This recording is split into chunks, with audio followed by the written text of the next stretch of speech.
பார்க்க போற ஒரு இண்டிவிஜுவல் 5 வருஷம் நிம்மதியா தூங்கினதே கிடையாது பெயின்னால.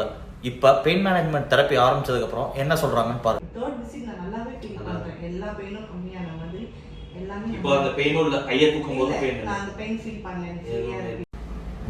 லேப்டாப்பை ஓபன் செஞ்சு அரை மணி நேரத்திலே பெயின். ஹெட்பேண்ட் போட்ட மாதிரி முன்னந்தலையிலும் பின்னந்தலையிலும் டைட்டா யாரோ கம்ப்ரஸ் பண்ணிட்டே இருக்கிற மாதிரியே இருக்கும்.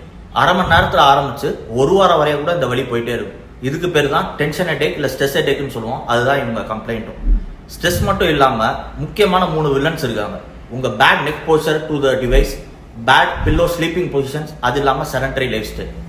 ரெசல்யூஷன் என்ன பண்ணலாம்? கரெக்டா காது முடிகிற இடத்துல உங்க பின்னந்தலையில இன் டு அவுட் மசாஜ் பண்ணுங்க.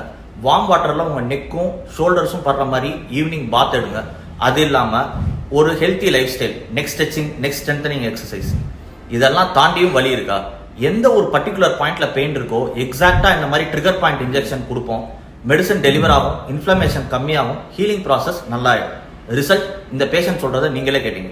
உங்களுக்கு தெரிஞ்சு யாராவது ஐடி ப்ரொஃபஷனல்ஸ் இல்ல அதிகமா டிவைஸ் யூஸ் பண்றவங்க இந்த மாதிரி வழியில கஷ்டப்பட்டு இருந்தாங்கன்னா கண்டிப்பா எங்கிட்ட ரெஃபர் பண்ணுங்க. Because here it's all about faces all the time. See you in next video.